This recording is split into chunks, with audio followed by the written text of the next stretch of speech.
Today we're going to learn two new ways to approximate a definite integral. Before we get into that though, let's review left and right hand sums. So for example 1, we've been given the curve radical x and we want to approximate the area underneath it from 1 to 4. So the first thing I want to do to approximate my left and right hand sums is to figure out my delta t. And it would make sense just to have my delta t be 1, to have the width be every whole number. So I'm just going to have my delta t be 1. So I have the point 1, 1. I have the point 2, radical 2. The point 3, radical 3. And then the point 4, 2. So for my left-hand sums, I'm going to start on the left. I'm going to use each point as the left corner of the rectangle. So I get 3 rectangles, and they're all underneath the curve. So the left-hand sum is giving me the lower bound of the integral. So I would do delta t times 1 plus the height of this rectangle is radical 2, and the height of the third rectangle is radical 3. I'm just going to have to type that in the calculator. So 1 plus radical 2 plus radical 3. And that gives me 4.146. And then I'm going to do the similar idea for the left-hand sum, or the right-hand sum, excuse me. I'm going to start on the right side of the graph, so my rectangles are now going to be above the curve, which means I now have an upper limit, or an upper estimate. So my right-hand sum is still 1 times, but now the height of the first one is radical 2. The height of the second rectangle is radical 3. And the height of the last rectangle is 2. And I'll type those in the calculator.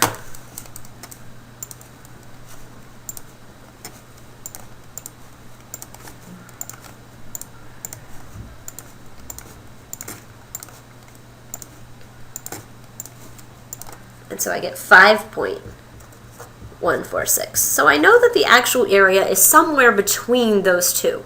But I want to get a better estimate. So somebody developed a midpoint rule to get a better idea of what the left and right hand sum would be. So the midpoint rule sounds exactly like it is. You're going to take the midpoint of each rectangle. So the midpoint between 1 and 2 is 1.5. So I'm going to come up to 1.5 and put a point. Between 2 and 3 is 2.5, and between 3 and 4 is 4.5. So I now have the point 1.5, radical 1.5, the point 2.5, radical 2.5, and the point 3.5, radical 3.5. And so these are now going to be the heights of my new rectangles. The width of the rectangle is still 1. It's still going between 1 and 2, but the height of the rectangle goes up to that radical 1.5. So I use the midpoint for the height. Same thing here, and same thing here. And I would add them up just like I do a left or right hand sum. So I still do delta t times, so delta t is still 1 because these rectangles are still a width of 1. The height of this rectangle is radical 1.5. The next rectangle has a height of radical 2.5. And the third rectangle has a height of radical 3.5. And again, I'm just going to type those in the calculator.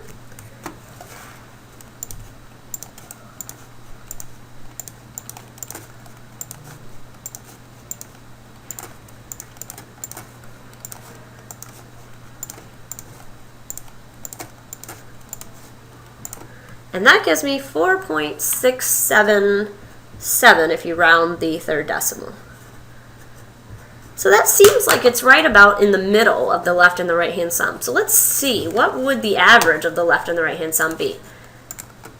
4.146 plus 5.146 divided by 2 is 4.646. So this is really close, but this is not the average of the left and right. So be careful. Don't assume that it is. Even though it's at the midpoints, it's not the average. It might be very close, but they are not equal. So the fourth method that was invented along the way is the trapezoid rule. And it sounds exactly like what it's called. You're going to make trapezoids instead of rectangles. So we're still going to have a width of 1 here, but we're going to use both of these points and we're going to connect them with a straight line so that we get a trapezoid. So same thing here, and same thing here. So if you remember, the area of a trapezoid is 1/2 base 1 plus base 2 times the height. So when we're doing left and right hand sums or approximating integrals, the height is actually delta t. And the base 1 and base 2 are going to be the heights of each side of the rectangle. So for the first trapezoid, I would take 1/2 times, this is a height of 1, this is a height of radical 2. So I'm going to have 1 plus radical 2, and then the height is just 1, the delta t. Then I have a second trapezoid. Its base 1 is now radical 2, and its base 2 is radical 3. So I do radical 2 plus radical 3 times the height, which is 1. Remember, the height is the delta t. And then I take my third trapezoid, which is 1/2. The third base 1 is radical 3, and the second base is 2. Times 1. Now if you look at these, you notice that they all have the 1/2 in common. So when you're doing trapezoid rule, you can put the 1/2 in the front, and you can also put the h or the delta t in the front.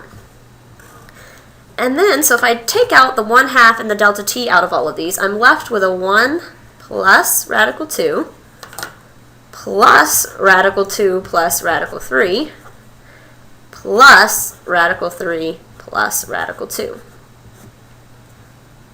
And then I would type this in the calculator. So I'm just going to use 0.5 instead of 1/2 times 1 plus, and I'm going to say 2 radical 2 since there's 2 of them, just to make it faster to type in. And then I'm going to say 2 radical 3 because there's 2 of those. And then, this one on the end should only be a 2, not a radical 2. Plus 2. There's only one 2, so it doesn't get a 2. So I get 4.646. That seems very familiar.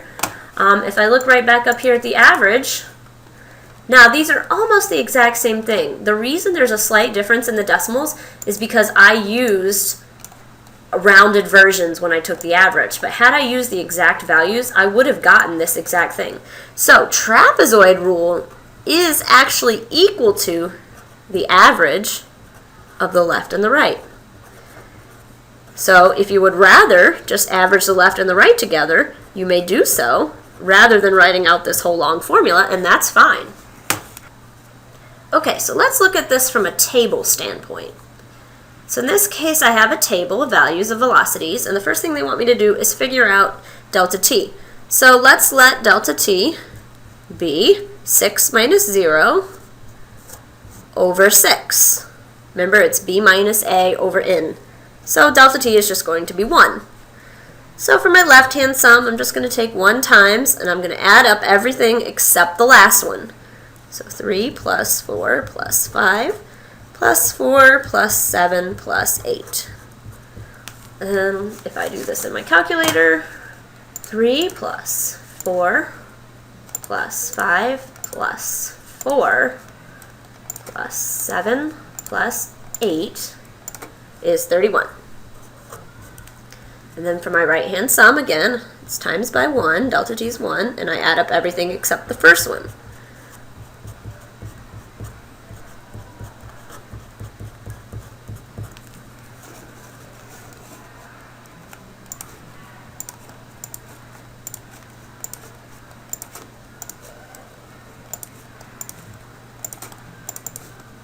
And I get 39.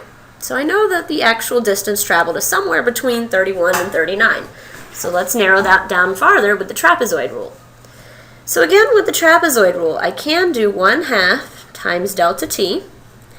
And then if you solve from the first one, you take the first value, then you need 2 times all the middle values,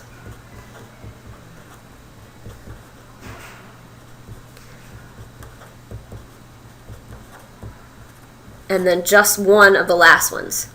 So in trapezoid, everything in the middle gets multiplied by 2, and you only count the ends once. Or you can average your left and your right, and that will give you the same answer. So if you type that in your calculator, 31 plus 39 over 2 is 35. And for the midpoint, something to notice here, this is really important. The n has now changed. You cannot make up your own values on the table. In order to do a midpoint rule where delta t would be 1, I would have to know the value at 0.5, because I have to know the middle. I don't have the value at 0.5 here. So what I have to be able to do is skip over an interval so that I do get midpoints. So the midpoint from 0 to 2 is 1. The midpoint from 2 to 4 is 3. And the midpoint from 4 to 6 is 5.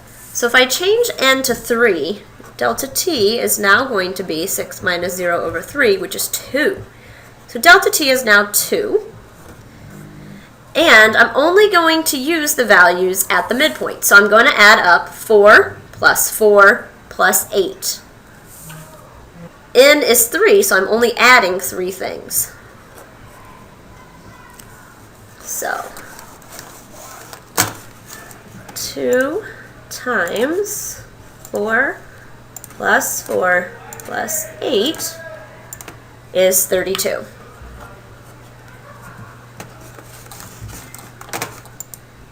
Okay, I want you to pause the video here, and I want you to try this page on your own.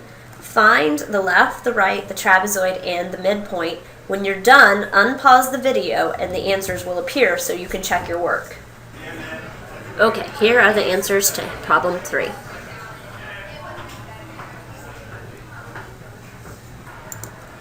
Example 4 is an actual AP type question.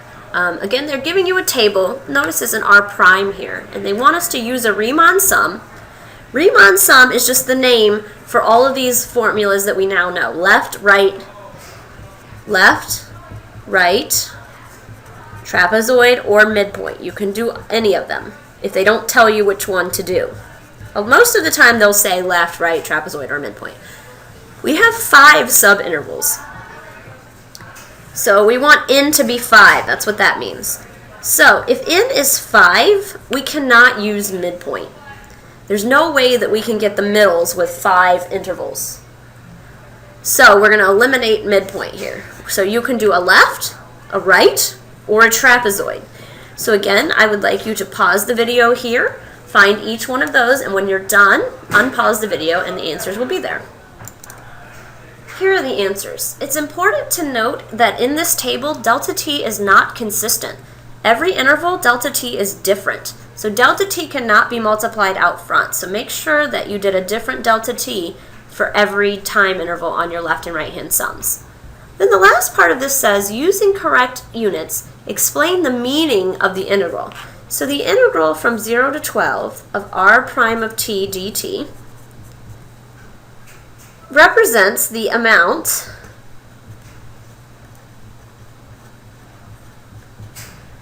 the radius of the balloon, because r of t stands for radius,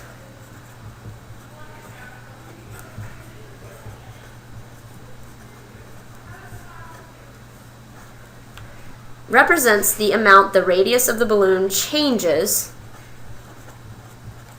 from t equals 0 to t equals 12 minutes. Okay, so the integral from 0 to 12 of r prime of t dt represents the amount the radius of the balloon changes from time 0 to time 12 minutes. The last thing I want to talk about is determining if a sum is an over or underestimate. We've already talked about this with the left hand and the right hand. If you look at an increasing curve, the left-hand sum is always going to be underneath the curve, whereas the right-hand sum is always going to be above the curve. So if it's increasing, the left hand is under, and the right hand is over. Whereas if it's decreasing, the left hand is now going to be over, and the right hand is now going to be under, so they flip. For midpoint and trapezoid, you actually have to look at the concavity of the graph, not the increasing, decreasing. So let's look at a graph concave up. So let's say our 2 points are here. If I'm going to take the midpoint, it would look something like this, and you can see that the midpoint is underneath the curve. Whereas if I'm going to take a trapezoid, if I make a trapezoid here, trapezoid is definitely above. So if you're concave up, the midpoint's going to be under, and the trapezoid is going to be over. Now if you look at concave down, we should expect this to flip. Concave down, so if these are my 2 points, then the midpoint would be right here. The midpoint's going to be above the 2 points. So my rectangle is above. Just barely, but it is above, so it's over estimate. And if I'm concave down, if I take a trapezoid, if I connect those 2 points with a straight line, it's going to be underneath the curve. So trapezoid is under.